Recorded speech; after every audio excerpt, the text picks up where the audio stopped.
why I hate working for others and not myself?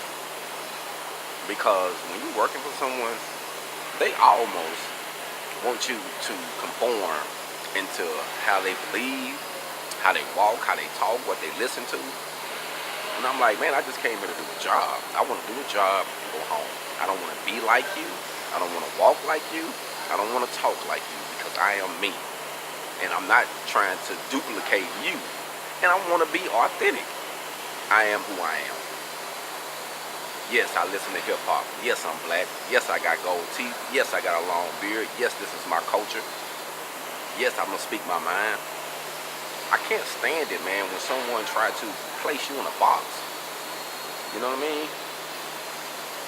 The work ethics, man, in Phoenix is fucking terrible as far as the majority of the people that work, especially in the ironworking welding fabrication field. You know, I heard a guy bragging about he had 130 employees. I said, where the fuck they go? He's like, oh, I only got 5 now, but that's how many I had throughout the year. Damn! So you done went through 130 people and you only maintain 5? Them how many of them numbers going across, bro? That should just let you know what is going on out here. How these numbers are turning around. These folks willing to just pay you dimes and people quitting, or, you know what I mean, or they just not good at what they do. But I hate conforming to someone else. I just want to do my job and go home. That's it.